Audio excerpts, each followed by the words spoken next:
Hey everybody, Dr. Oliver here for backintelligence.com, and today we're going to talk about Thoracic Outlet Syndrome. We're going to talk about what it is, what the symptoms are, what the causes are, and things you can do about it at home to see if you can deal with it. If you haven't done so yet, click the subscribe button so you get more access to more videos that we put out. So Thoracic Outlet Syndrome is essentially a syndrome that causes compression of either blood vessels or nerves that exit our neck and feed our arm.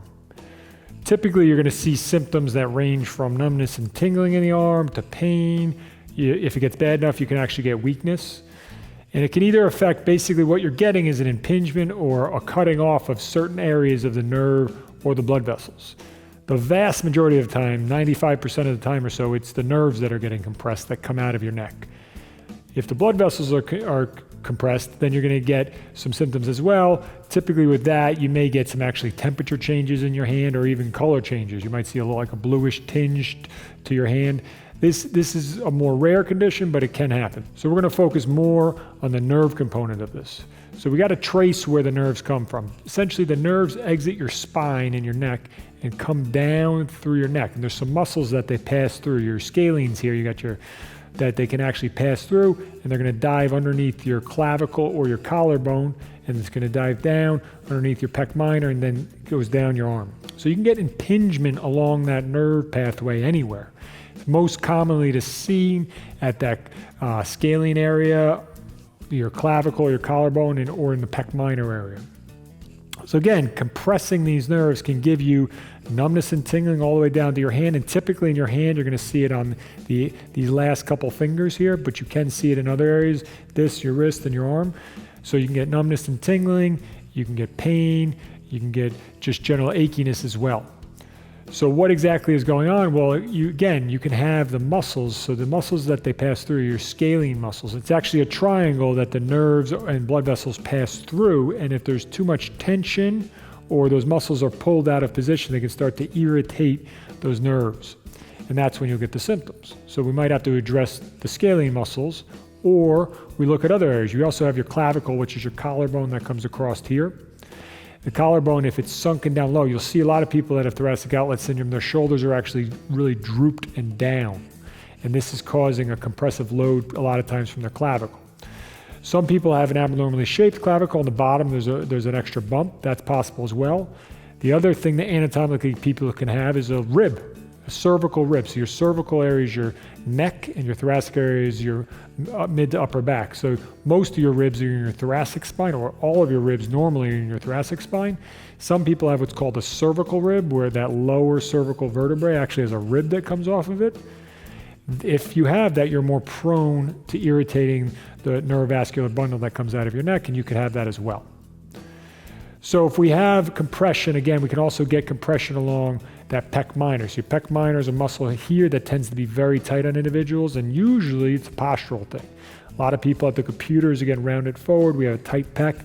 So if you have too much tension in that pec minor, it can compress those nerves as well, and again, give you symptoms into the arm. So since we went over the symptoms, well, what are the causes? Why do individuals get this? Well, a lot of it has to do with what those individuals do throughout the day. So we talked a little bit about the computers. The computers is the position, right? It's the rounded shoulders, the head forward. We put a lot of compressive forces or compressive positions for the body when we do this, and we're compressing those nerves, those arteries as well, and that can give you the symptoms. But other times it's individuals that work overhead. When you work overhead, again, you're closing down this space, right? Because your arms are overhead. We tend to see that as well. If you're a painter, an electrician overhead, you're working constantly in that manner, you're more prone to this as well. We also see it in people that wear heavy backpacks. So if you put a heavy backpack on, it pulls your shoulders down. And like I said before, with your shoulders down, it's going to put more compressive load into the structures that exit your neck and go down your arm, which could give you some of these symptoms. You can also get it from trauma as well. If you a fall, that sort of thing can give you an instantaneous type of symptom that goes down your neck and into your arm. So these are generalized causes. The most common thing I see in my office is the computer, of course. So we need to address that as well if it's a postural thing.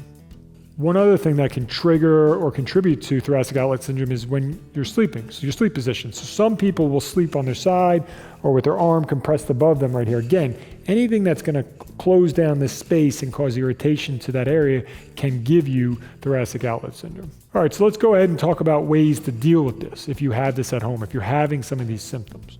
So we're going to go over a few stretches that are going to be aimed at trying to deal with loosening tissues that are too tight in the area.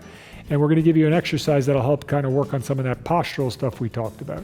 It's really important with this type of thing. If you have symptoms that go down your arm and you try these exercises and you see any increase in symptoms, it's probably not a good exercise for you and you shouldn't do it. And you should probably get evaluated to make sure this is the right thing to do. There is one test that you can try at home to see if this works for you, and it's called Ruse test. So essentially what you're going to do is you're going to stand up and you're going to place your arms around 90 degrees with your palms facing towards, and you're just going to start opening and closing your hands. And you're going to do this for a while. You're going to actually do this for about 3 minutes. As you're doing this, if you start to feel any reproduction of your symptoms, we tend to say that's a positive sign for thoracic outlet syndrome. Again, it's important to keep your arms elevated. Don't let them start to drift down as you do this. Keep them up, and you want to have that about 90 degrees right there. So if you're positive for that, going ahead with these stretches might be okay for you. But again, if you see any reproduction or increasing of symptoms during or after, it's probably not a good set of exercises for you, and you might not have thoracic outlet, and you should have it evaluated. So we're going to go over a couple stretches right now. So we talked about the scalene muscles, which are in the neck here, and we talked about the pec. We're going to try to address both of those right now. So we're going to go through a couple stretches and an exercise to try to address this, but this is just the tip of the iceberg for the postural stuff. So if posture is really your issue, and it's really because of that anterior head carriage and that rounded shoulder position, you're probably going to need additional exercises, and you can look on our website. We have a whole course dedicated to the upper postural issues that people had, that forward head carriage, and trying to address it. So there's a variety of things you're going to want to do, but we're going to touch on a few of those right now, and they may provide you some relief. All right, so let's go over the first stretch for the scalene muscles. So that's the first area it can get compressed. So we're going to have Leon do this right now. So again, we're looking in this region right here. There's a triangle of muscles right there that we're going to target. So Leon's going to put his right arm behind his back. He's stretching the right side right now. He's having symptoms on the right side. We're going to see if this helps with it. He's going to place his hand on the back of his head. He's going to do a slight chin tuck. So he's going to tuck back a bit, and then he's going to laterally tilt away. So he's going to tilt away from the side of pain, and he's going to slightly rotate his chin up a little bit to the sky. So again, he's looking to feel the stretching going on right in this region right here. You might need to play with your chin position a little to target it, but you'll know where you're at because it'll be really tight and really uncomfortable. You might even feel, some people feel a little burning sensation that kind of goes up if you really tighten those muscles. You might want to back it down a little for the first several times you do it, but you're just going to sit here and you're going to hold this for 20 to 30 seconds at a time. Again, if you start reproducing a ton of symptoms, you're probably going to want to back down and either try it less aggressively or it's not a good stretch for you. When you're done, you should not feel increased symptoms in your hand. If you do, again, that's not a good stretch for you. So again, 20 to 30 seconds on that. So we'll have Leon go over it one more time. Yep, so he's going to do the opposite side, left arm's behind his back. He's tucking his chin. He's tilting his head away. He's going to slightly rotate up. And again, he's looking to feel in this vicinity. If you need to play with your chin position a little bit to get a deeper stretch, that's good. And you're going to sit 20 to 30 seconds. All right, so after Leon's done with that, we're going to work on those pecs. All right, so we're specifically looking into this pec minor position here. The best thing you can do is use a foam roller if you have a full-size one. So Leon's going to sit on the edge of it, facing away. He's going to sit down, and he's just going to lay backwards. So just be slow getting into the position. So you want your butt on the end, and you want your head on the other end. You're going to sit, you're going to go palms up, and you're going to open up the arms. You're going to find where you start to feel the stretch in your pecs. So you're going to have to play with the position up and down. So you find where you start to feel it really pull. And again, we want it close to the shoulder. That's where you're going to find most of that pec stretching. You might have to play with it. Some people are going to have to bend the elbows a little bit until you find that it sits in a position where you're like, okay, I'm starting to feel that pull go on there. And you're just going to hang out. Once you find a position you feel comfortable with, you're going to hang out for 3 to 5 minutes. And you're just going to breathe and see if it lets go. If you find it lets go within a minute or so and you want to increase the stretch a little bit, you can do that. You can either go a little higher, or again, sometimes bending the elbows might actually put you into better stretch in the pec minor, and just breathe. You want the last minute to be completely relaxed and not fighting it. So you don't want to be hovering off the ground. If you're finding that your arms are like 4 to 6 inches above the ground, it's too aggressive. Back the stretch down for the first several days until it gets a bit better. So again, 3 to 5 minutes, you want to feel the chest opening up. It should be a comfortable, relaxed position, and you're just going to hang out. I tell most patients to do this at a minimum once a day at the end of the day. So especially after they're sitting at computers, laying on this as a finisher for the day, it's really helpful in opening their chest up from all that computer stuff. If you have time to add another one in throughout the day, that would help a lot too. So at a minimum, once a day, end of the day, 3 to 5 minutes. All right, so we went over a couple stretches to deal with the tight muscles, the scalenes, that pec minor, to try to open those up a little bit. But if your symptoms are strictly driven by that postural problem, right, that anterior head carriage, that head's that's too far forward, we got to deal with that. And the simplest, easiest way to do it, and we've done it in multiple videos, is your basic chin tuck. But it's so convenient for people, they can do it all the time. That's why I like it.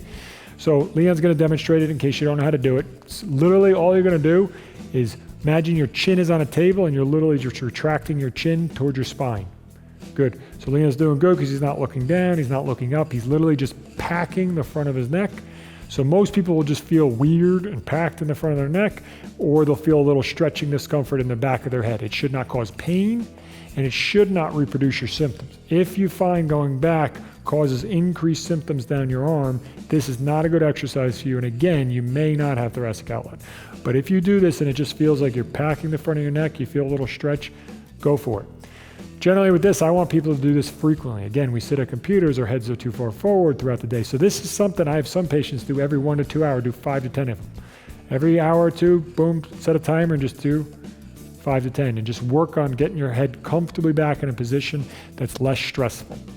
So go ahead, try these chin tucks routinely, try the stretches for the pecs and for the scalenes, and see how your symptoms are. They should respond relatively quickly, but again, you got to look at the posture. If it's strictly a posture-driven thing, the shoulders are drooped down, that head's too far forward, you're probably going to need additional help. So check out our Posture Fix course because that may be what you need. All right, thank you for joining us today. We hope you enjoyed this video, and if you did, please give us a like as well as subscribe to this YouTube channel for more videos just like this. Now, if you'd like to get 3 video exercises that we've done with Dr. David Oliver that will help you to correct some of that forward head, those rounded shoulder, that kyphosis that we're all suffering from today because we're looking down at our phones, we're hunched over our computers all day. So these exercises are meant to correct your posture. So if you'd like to get them, they're completely free. There's going to be a link to get them somewhere here on the video or down below in the description. Just go to that page, enter your email, and we'll send you those videos right away.